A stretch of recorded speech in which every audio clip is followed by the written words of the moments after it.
ഞാൻ നിങ്ങൾക്ക് അതിൻ്റെ ഒരു ഭംഗി കാണിച്ചു തരാം കേട്ടോ. ഞാനിപ്പോൾ അതിൻ്റെ ചോട്ടിലാണ് ഇരിക്കുന്നത്. അതിങ്ങനെ ഇത്രയും റൗണ്ട് ഇങ്ങനെ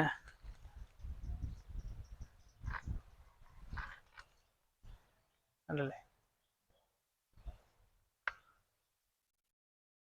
ഇതിൻ്റെ ചോട്ടിലിങ്ങനെ ഇരിക്കുമ്പോൾ നല്ല ഭംഗിയുണ്ട്. നമുക്കതിന് ഒരു പ്രത്യേക അനുഭവം ഉണ്ടാവും.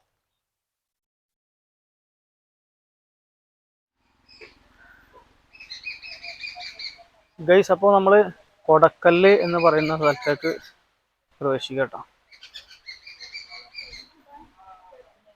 അതാണ് കൊടക്കല്ല് എന്ന് പറയുന്ന പുരാതനമായിട്ടുള്ള ചരിത്രങ്ങളൊക്കെ ഉറങ്ങിക്കിടുന്ന സ്ഥലമാട്ടോ. ഗൈസ്, വളരെ മനോഹരമായ പ്രകൃതി ഭംഗിയോട് കൂടിയിട്ടുള്ള നല്ലൊരു സ്ഥലമാട്ടോ. നിങ്ങൾക്ക് എൻ്റെ ബാക്കിൽ കാണാൻ സാധിക്കും ഒരുപാട് പാറകൾ കൂടിക്കിടക്കുന്നതും പാറകൾ മുകളിൽ ഒരു കൊട രൂപത്തിൽ നാട്ടിയതുമായിട്ടുള്ള രസകരമായിട്ടുള്ള സംഭവം. അപ്പോൾ നമുക്കതിൻ്റെ അടുത്തേക്ക് പോയിട്ട് അതിൻ്റെ വിശേഷങ്ങളൊക്കെ നമുക്കൊന്ന് കാണാം. ഓക്കെ, അപ്പോൾ നമ്മളിന്നുള്ളത് തൃശ്ശൂർ ജില്ലയിലെ ചേരമാങ്ങാട് എന്ന് പറയുന്ന പ്രദേശത്താട്ടോ. കയറി വരുമ്പോൾ തന്നെ നമുക്ക് നല്ല രീതിയിൽ വെട്ടി ഒതുക്കിയിട്ടുള്ള ബുഷിൻ്റെ ഒരു നടപ്പാത കാണാൻ സാധിക്കും. അതിൻ്റെ ഇരുവശങ്ങളിലായിട്ട് പാറക്കഷ്ണങ്ങളും കാണാൻ സാധിക്കും. അങ്ങനെ നമ്മൾ നടന്നു നീങ്ങുമ്പോഴാണ് നമുക്ക് കാണാൻ സാധിക്കും ഇതുപോലുള്ള കുടക്കല്ലുകൾ എന്ന് പറയുന്ന ഈ പ്രാചീന കാലത്തുള്ള ഈ സംഭവങ്ങൾ.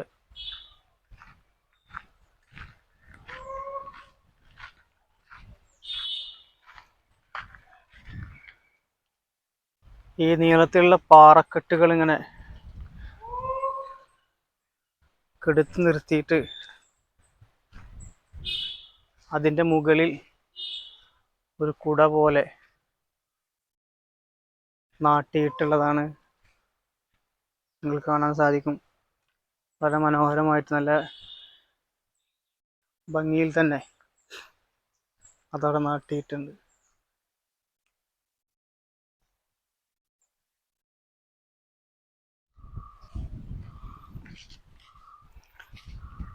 ഇവിടെ നല്ല വൃത്തിയായി സൂക്ഷിക്കുന്നതിൻ്റെ ഉദാഹരണമാണ് നിങ്ങൾക്ക് കാണാൻ സാധിക്കും. വൃത്തിയാക്കിക്കൊണ്ടിരിക്കുകയാണ് ഇവിടുത്തെ ജോലിക്കാർ.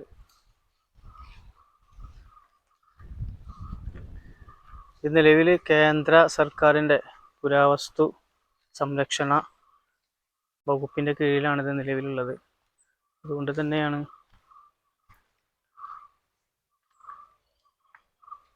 ഇത് എപ്പോഴും നല്ല വൃത്തിയിൽ സൂക്ഷിച്ചുകൊണ്ടിരിക്കുന്നുണ്ട്.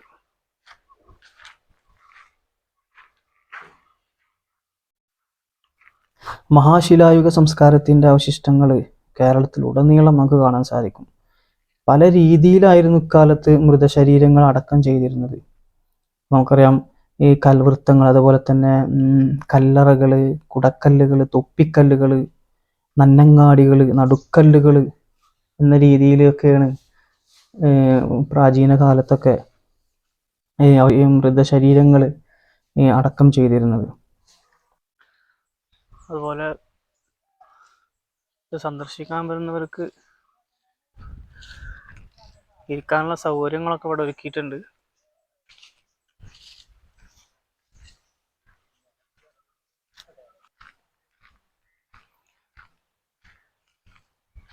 സന്ദർശകർക്ക് ഉച്ചയ്ക്ക് ശേഷം 4 മണിക്ക് ശേഷമേ വരുള്ളൂ. അതുകൊണ്ട് ഇപ്പോൾ തിരക്കും കാര്യങ്ങളൊന്നും ഇല്ല. പക്ഷെ വളരെ മനോഹരമായിട്ടുള്ള ഈ ഒരു സ്ഥലം ഇപ്പോൾ തൃശ്ശൂർ ജില്ലയിലാണ് സ്ഥിതി ചെയ്യുന്നത് കേട്ടോ. നല്ല അന്തരീക്ഷം കൂടിയാണ്, നല്ല കാറ്റൊക്കെ, നല്ല തണുത്ത കാറ്റാണ് ഈ സമയത്തൊക്കെ. വളരെ മനോഹരമായിട്ട് തന്നെ ഇത് സംരക്ഷിക്കപ്പെടുന്നുണ്ട് എന്നുള്ളതാണ്. കുറേ വർഷങ്ങൾക്ക് മുന്നേ ഇവിടെ വന്നിട്ടുണ്ട്, പക്ഷെ അതിനേക്കാൾ മനോഹരമായിട്ട്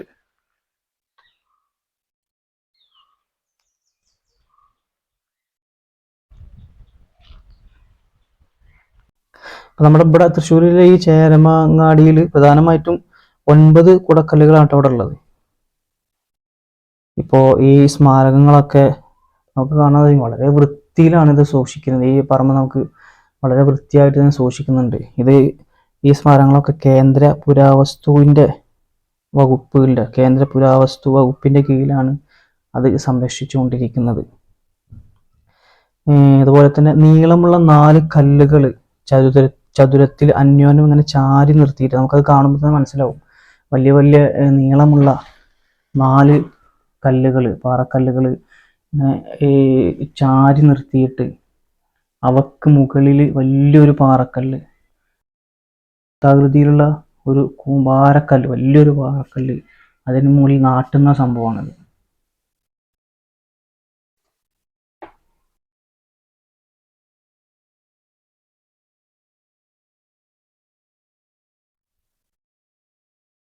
നീളമുള്ള 4 കല്ലുകൾ ഇതുപോലെ ഉണ്ടോ, ചതുരത്തിൽ അന്യോന്യം ചാരി നിർത്തിയിട്ടേ അതിൻ്റെ ഒക്കെ മുകളിൽ വൃത്താകൃതിയിൽ ഒരു കൂമ്പാരത്തിൻ്റെ കല്ല് വെച്ചിരിക്കുന്നു. അത് നമുക്ക് കാണുമ്പോൾ തന്നെ നല്ല ഭംഗിയും, അതുപോലെ ഇത് എത്രമാത്രം ബുദ്ധിമുട്ടാണ് നമുക്ക് കാണുമ്പോൾ തന്നെ മനസ്സിലാക്കാൻ സാധിക്കും. വളരെയധികം മനുഷ്യാധ്വാനം കൊണ്ട് മാത്രം കേട്ടോ ഇത്തരത്തിലുള്ള കല്ലുകൾ അത് ചെത്തിയെടുക്കാനും അതുപോലെ തന്നെ ഈ രീതിയിൽ സ്ഥാപിക്കുന്നതിനൊക്കെ വളരെ കഷ്ടപ്പാടും ബുദ്ധിമുട്ടൊക്കെ ഉണ്ട് എന്ന് നമുക്കത് കാണുമ്പോൾ തന്നെ മനസ്സിലാവും.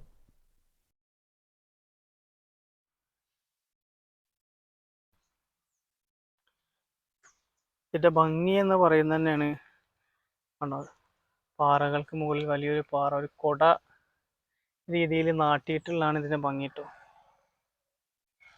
അത് കാണേണ്ടവരൊക്കെ ഇങ്ങോട്ട് പോന്നോളൂ കേട്ടോ.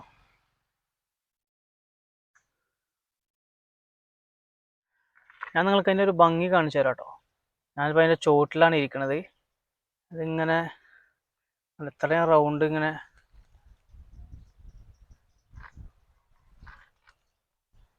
അല്ലല്ലേ, ഇതിൻ്റെ ചോട്ടിലിങ്ങനെ ഇരിക്കുമ്പോൾ നല്ല ഭംഗിയുണ്ട്. നമുക്കതിന് ഒരു പ്രത്യേക അനുഭവം ഉണ്ടാവും. ഇതൊക്കെയാണ് പ്രകൃതിയുടെ സമ്മാനം എന്ന് പറയുന്നത്.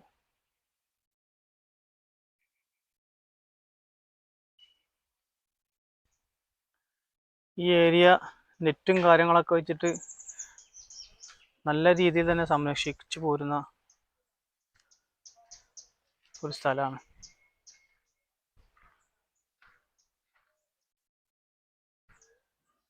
പിന്നെ അധികം തിരക്കൊന്നുമില്ലാത്തൊരു ഏരിയയും കൂടി കേട്ടോ. വലിയ വണ്ടികളുടെയോ അതുപോലെ ബാക്കിയുള്ള വല്ല ശല്യങ്ങളോ ഇല്ലാത്തൊരു ഏരിയയിലായതുകൊണ്ട് എല്ലാവർക്കും വന്നിട്ട് കുറച്ച് നേരം ഇരിക്കാനും സമയം കളയാനും കളിക്കാനും ഒക്കെ ഉള്ള സൗകര്യം കൂടിയുണ്ട്.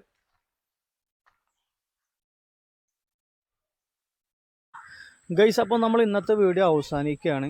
അപ്പോൾ കുറച്ച് വിശേഷങ്ങളൊക്കെ നിങ്ങൾക്ക് കാണിക്കാൻ സാധിച്ചു എന്ന് വിശ്വസിക്കുന്നു.